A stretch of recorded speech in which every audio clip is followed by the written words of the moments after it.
าวเรือนเสียงเก่าเช่นเคยบ่าวเรือนจะพาทุกคนมาเที่ยวมาชมที่สวนนำดงเนาะหรือว่านำดงพักห่างจากตัวเมืองหลวงพระบางประมาณ10 กิโลเนาะหรือว่าวัน3 นาทีว่าต้องขี่รถออกมาจากตัวเมืองทางจะเป็นทางแดงเนาะแต่ว่าก็ค่อนข้างที่จะสะดวกเดี๋ยวบ่าวเรือนจะพาทุกคนเข้าไปเที่ยวไปชมทางด้านในเนาะถือว่าบรรยากาศได้เลยเนาะทางหน้านี่งามแหงเบื้องแต่ทางเข้ากับหัวเราทุกคนเดี๋ยวติดตามเข้าไปชมไปเที่ยวทางไหนนำกันเนาะ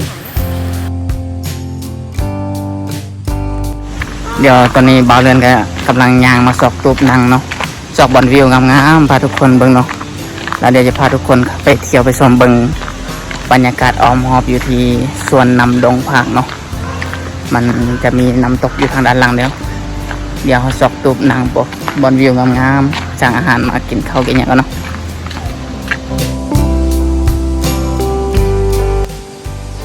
หลังจากเฮาได้ตูบแล้วก็สั่งอาหารเป็นทีเหี่ยมห้อยเนาะแล้วก็จะพาทุกคนออกมาเที่ยวมาชมอ้อมหอบเที่ยวสวนนี่เนาะเพราะบรรยากาศดีแห้งทุกคนฟังเสียงนำไลเสียงธรรมชาติคักสุดเดี๋ยวไปหับไปชมนำกันเลยเนาะทุกคน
บ่าวเรือนอยู่ที่สนามน้ำตกคือส่วนน้ำดงเนาะหรือว่า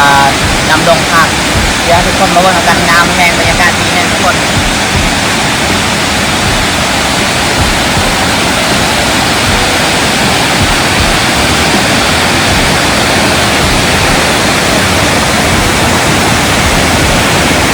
บรรยากาศดีแน่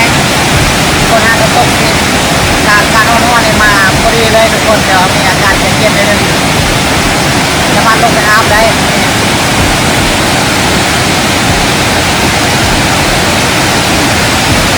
เดี๋ยวบ่าวเรือนจะพาทุกคนไปเที่ยวเบิ่งอ้อมหอบเนาะโอเคไปเบิ่งกันเลยเนาะ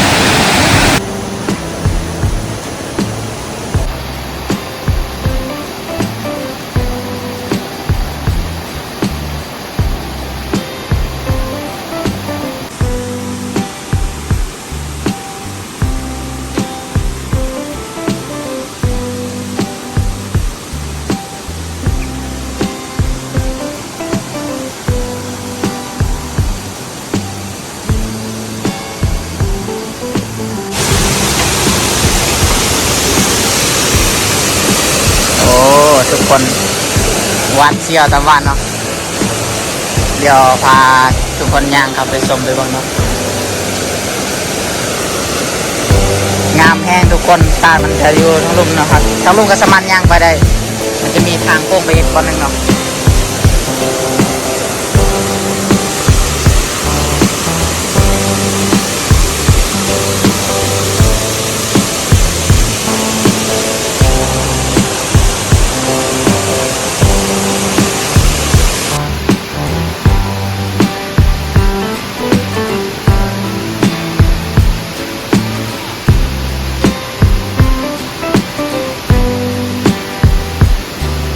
คนงามแห้งทุกคน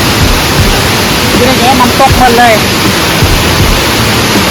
ก็ข้างล่างจะเป็นต้นไม้ใหญ่เนาะสามารถย่างมาเลยถ้าทุกคนเบิ่งวิวนี่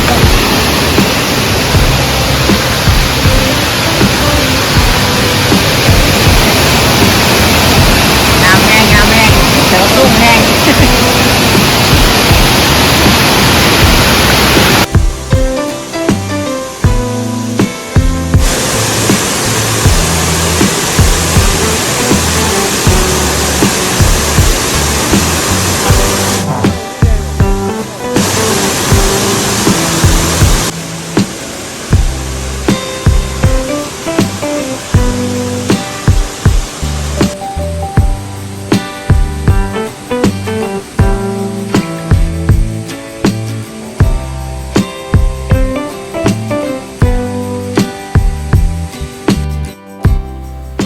หลังจากพาทุกคนเที่ยวอ้อมหอบสวนมาแล้วเนาะ